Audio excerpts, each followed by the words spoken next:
আসসালামু আলাইকুম, ওয়েলকাম নতুন একটা ভিডিওতে। আজকে আমি শেখাবো তোমাদের ম্যাট ওয়েব কীভাবে ডিজাইন করতে হয়। মনে আছে তো, ম্যাট ওয়েব হচ্ছে প্লেন ডিজাইনের একটা ডেরিভেটিভস। আর ডেরিভেটিভস কীভাবে আঁকতে হয়, প্লেনের মূলনীতির উপর ভিত্তি করে না। আর প্লেনের মূলনীতি কী ছিল, যদি একটা সুতা আপ হয় তার পাশের সুতা কি ডাউন, এরকম ছিল না? যে যদি একটা সুতা আপ হয় তার পাশের সুতা কী হবে, ডাউন হবে। ওকে, এখন দেখো ম্যাট ডিজাইন হচ্ছে 4 প্রকার: regular mat, irregular mat, stitch mat, আর একটা হচ্ছে ফ্যান্সি ম্যাট। আজকে আমি তোমাদেরকে শেখাবো রেগুলার এবং ইরেগুলার ম্যাট। চলো ডিজাইন শিখি। দেখো, খুব দ্রুত করার জন্য আমি আগে থেকেই ঘরগুলো এঁকে নিয়েছিলাম। আজকে আমরা শিখব 10x10 ঘরের একটা রেগুলার ম্যাট ডিজাইন। দেখো, প্রথমে কি করতে হয়, স্টার্টিং মার্ক দিতে হয়, তাই না? কোথায় দিতে হবে, এখানে। তো দেখো, 10-এর জন্য আপ ডাউন কত নিতে পারি, এখানে খেয়াল রাখতে হবে। 10-এর জন্য আমাকে, যেহেতু রেগুলার করতেছি, খেয়াল রাখবা, যদি রেগুলার করি তাহলে সমান সমান আপ ডাউন নিতে হবে। তাও 10-এর জন্য আমরা কী নিতে পারি, 5 আপ 5 ডাউন নিতে পারি না? ঠিক আছে, দেখো 5 আপ 5 ডাউন। এখন কথা হচ্ছে ম্যাট ডিজাইনটা দেখো কিভাবে হয়। 1 2 3 4 5, এই দিকেও আবার 5টা দিতে হবে। 1 2 3 4 5। এটাই হচ্ছে ম্যাট ডিজাইনের নিয়ম, যে একসাথে 5টা করে সুতা একটি সুতা হিসেবে কাজ করবে। দেখো আমি ডিজাইনটা আঁকি। 1 2 3 4, এই যেটাতে 5, 1 2 3 4 5, 1 2 3 4, এটা 5, 1 2 3 4 5। কী পড়ছিলাম, নিয়ম কি, যে প্লেন ডিজাইনে যেই সুতা আপ হয় তার পাশের সুতা ডাউন হবে। এখন দেখো খেয়াল রাখতে হবে, এখানে 5টা সুতা কী করছে জানো, একটা সুতা হিসেবে কাজ করছে। তো যদি ভাবি, কল্পনা করি যে এই একটা সুতা হচ্ছে আপ, তাহলে কি পাশের একটা সুতাও কী হবে, ডাউন। তার মানে এখানে 5টা একসাথে আপ হয়েছে, এখানে কি হবে, 5টা একসাথে ডাউন হবে। দেখো, আর এই দিক থেকে যদি আমি করি যে 5 আপ 5 ডাউন দিছি না, এই দেখো 5 আপ 5 ডাউন, কিন্তু এখানে কি 5টা সুতা হিসেবে কাজ করছে না।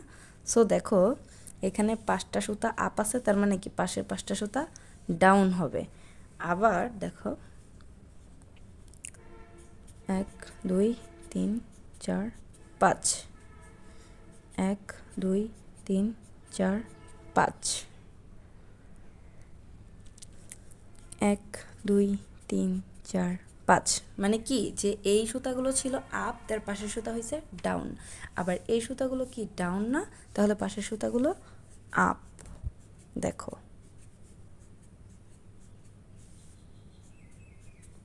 এই তো, এই আমাদের করা হয়ে গেল একটা ম্যাট ডিজাইন।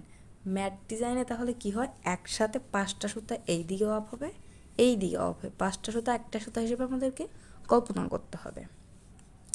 তাহলে এখানে এইগুলো আপ হইলে তার পাশের সুতা ডাউন, এটা হচ্ছে প্লেনের নিয়ম, তাই না? এখানে আবার ডাউন আছে, এখানে কি হবে, আপ। এখন দেখো তো, আমরা ডাফটিং লিফটিং করব। আমি ঝাপে ডাপার দিই, হ্যাঁ। দেখো 1, এটার মতো কি আছে, এটাও, তাহলে কি এটাও 1 দিতে পারি, এটা একই সেম। এগুলো কি 1 দিতে পারি না? এগুলো কিন্তু আবার সবগুলো আলাদা, তাহলে কি দিতে পারি 2 2 2। দেখো ঝাপ কয়টা লাগতেছে, 2টা। এই দেখো আমি 2টা ঝাপ এঁকে রেখেছিলাম। এখন দেখো এই যে 1 নম্বর সুতা 1 নম্বর ঝাপে, 2 নম্বর সুতা 1 নম্বর ঝাপে, 3 নম্বর সুতা 1 নম্বর ঝাপে, 4 নম্বর সুতা 1 নম্বর ঝাপে। আবার এই যে দেখো 5 নম্বর সুতা 6 নম্বর, 7 8 9 10 নম্বর সুতাও কি হয়েছে, 2 নম্বর ঝাপে গেছে, হ্যাঁ। তাহলে দেখো ড্রাফটিং প্ল্যান কয় ঘরে হইলো, 2 ঘরে। আমি বলেছিলাম যে ড্রাফটিং প্ল্যান যে কয় ঘরে হয়, লিফটিং প্ল্যান ওই কয় ঘরে হয়। তাহলে দেখো লিফটিং প্ল্যান কয় ঘরে হবে, 2 ঘরেই হবে। লিফটিং প্ল্যান একটা শর্ট টেকনিক শিখেছিলাম না, যে এই সুতাগুলো, মানে 1 নম্বর সুতাটা 1 নম্বরে তুলে দিতে হবে, আর এই যে 2 নম্বরটা 2 নম্বরে তুলে দিতে হবে। তাহলে দেখো আমি করি, এই যে 1 2 3 4 5, আবার দেখো এটা কি ছিল, সব 5টা ডাউন, তারপরে কি 5টা আপ আছে না, এই দেখো 1 2 3 4 5, ইজি না? একদম ইজি এগুলো। এটা কি রেগুলার ম্যাট, শুধু তোমাকে মনে রাখতে হবে রেগুলার ম্যাটে রেগুলার কথা উল্লেখ করছে মানেই যদি আমি 10 ঘর নিই 5 আপ 5 ডাউন নেব, যদি 12 ঘর নিতাম 6 আপ 6 ডাউন নিতাম, এইভাবে। হ্যাঁ, আর বাকিটা হচ্ছে যদি আমি এদিকেও 5টা দিই এদিকেও আমার 5টা আপ দিতে হবে। এই 5টাকে একটা সুতা হিসেবে কল্পনা করতে হবে, তাহলে এখানে আপ আছে ডাউন, এখানে ডাউন আছে, এগুলো কি হবে আপ। দেখো এই সুতা একই রকম, তাই এগুলো 1 নাম্বার ঝাপে গেছে। এই সুতাগুলো আবার একই রকম, এগুলো কি হয়েছে 2 নাম্বার ঝাপে গেছে। ক্লিয়ার? আশা করি বুঝতে পারছো, না বুঝলে কমেন্টে অবশ্যই জানাবা। তারপরে আমরা শিখবো আজকে আরও একটা ডিজাইন, ইরেগুলার ম্যাট। দেখো ইরেগুলার ম্যাটটা আমি 8x8 ঘরে করব, লিখে রাখছি 8x8। প্রথমে কি করতে হবে, স্টার্টিং মার্ক। খেয়াল রাখতে হবে কি করতেছি, ইরেগুলার ম্যাট, বুঝছো? ইরেগুলার ম্যাটে আপ ডাউন সমান সমান হওয়া যাবে না। রেগুলার ম্যাটে কী করছিলাম, 10 ছিল জন্য 5 আপ 5 ডাউন দিছি, কিন্তু ইরেগুলার ম্যাটে 8 ঘর আছে, এখন কি আমি 4 আপ 4 ডাউন দিব? নেভার। এটা কি হবে, এটা অবশ্যই একটা আলাদা আলাদা আপ ডাউন হইতে হবে।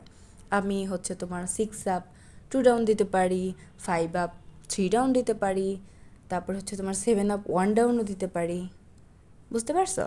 এখন আমি চাইতেছি তোমার 5 আপ 3 ডাউন দিই। হ্যাঁ, এখানে লিখি 5 আপ 3 ডাউন। যে এই যে আপ ডাউন নেওয়া বুঝতেছো না, সে আমার ভিডিও আছে কিভাবে আপ ডাউন নিতে হয়, ওইটা দেখে আসতে পারো। দেখো তাহলে 5টা আপ কী করবো, 1 2 3 4 5। খেয়াল রাখতে হবে এটাও কিন্তু ম্যাটই করতেছি, কিন্তু ইরেগুলার এটার মতোই হবে, বাট এখানে শুধু আপ ডাউনটা ভিন্ন নিব। তাহলে এই দিকেও কিন্তু আমার 5টা দিতে হবে। দেখো 1 2 3 4 5, 1 2 3 4 5, 1 2 3 4 5। দেখো এখানে কয়টা হয়েছে, 4টা হয়েছে না, আর একটা দিতে হবে। 1 2 3 4 5।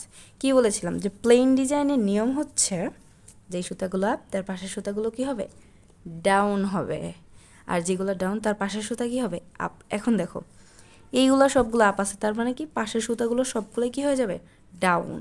আবার এই পর্যন্ত সবগুলো ডাউন আছে, তাহলে এখানে কি হবে, আপ হবে। এখন আমি কি বলছিলাম, 5 আপ 3 ডাউন। দেখো 5 আপ 3 ডাউন মিলেছে কি না, 1 2 3 4 5, 5 আপ 3 ডাউন। এই দেখো 1 2 3 3টা ডাউন, 5টা আপ 3টা ডাউন।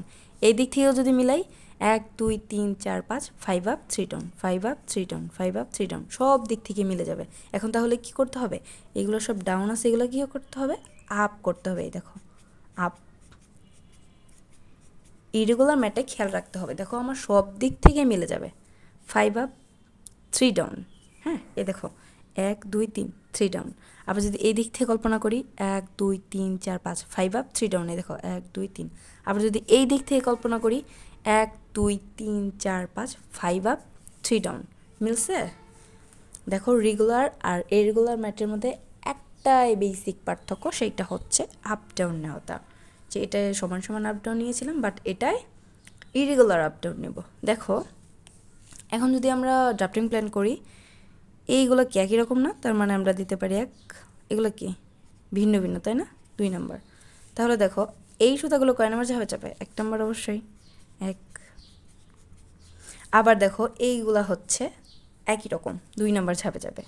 বলেছিলাম যে ঝাপ সংখ্যা যদি 2টা হয়, লিফটিংয়েও লিফটিং প্ল্যান কয় ঘরে হবে, 2 ঘরে হবে। তাহলে দেখো লিফটিং প্ল্যান আমরা 2 ঘরে করি। কি বলেছিলাম যে 1 নম্বর সুতাটা তুলে দিতে হবে, মানে একই সুতা যেটা আছে ওইটা তুলে দিতে হবে, অ্যান্ড 2 নাম্বারেরটা তুলে দিতে হবে। তাহলে দেখো 1 নম্বরে কী ছিল, 1 2 3 4 5, আর এটা কী ছিল, 5টা ডাউন আছে, তারপরে কি 3টা আপ। ইজি না? খুব ইজি, কিন্তু তোমরা ট্রাই করবা, না বুঝলে কমেন্টে অবশ্যই জানাবা, আমি আবার বোঝাবো কোথায় সমস্যা, আমাকে অবশ্যই জানাতে ভুল করবে না। তাহলে দেখো আজকে আমরা শিখলাম কি, রেগুলার ম্যাট, ইরেগুলার ম্যাট। ঠিক আছে, আশা করি সবাই বুঝতে পারছো, আর না বুঝলে আমি তো আছি। ধন্যবাদ। এর পরের ক্লাসে আমরা শিখব স্টিচ ম্যাট আর ফেন্সি ম্যাট। পরের ভিডিও দেখার আমন্ত্রণ জানিয়ে আজকে শেষ করছি। আসসালামু আলাইকুম, থ্যাংক ইউ সবাইকে।